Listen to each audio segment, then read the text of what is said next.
A Pennsylvania court is exonerating a 16-year-old black boy who was executed 92 years ago after he was convicted by an all-white jury in the death of a white woman.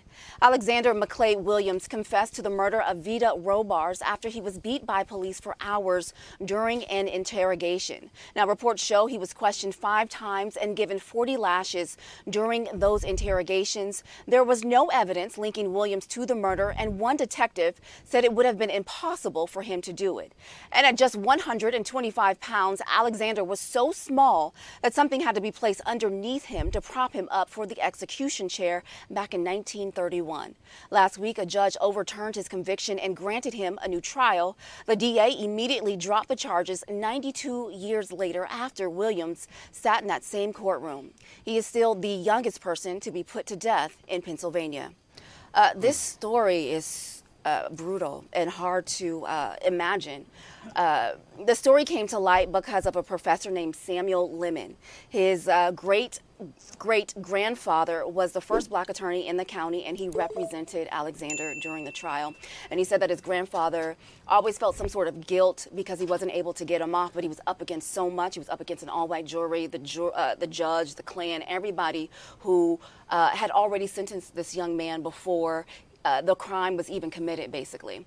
And so he wanted to clear his name. He said it took him 30 years, but he was able to do it. You know, when you think about 1931 is such a very long time, but I'm still, there are some people that are like, okay, this is so long ago, why particularly this this case? But I'm really happy that we're taking cases that was in 1931, and we're still making sure that, you know, the fight is still continuing, because when you think about it, so many people have forgotten about a lot that has happened. And so happy for the families that are able to get justice. Even though it happened in 1931, I'm happy that families are still able to get justice, and we still need to see so many more. Agreed. Because I never really even knew about this case until we brought this to the show today. And so I'm sure that there are just so many more, and I think we need to start tackling them, even if they were decades ago. Well, it's just a constant reminder as we talk about this case, how many we'll never know about. That's the sad part. There's so many people of color died at the hands of police officers in other situations, and we'll just never know about them.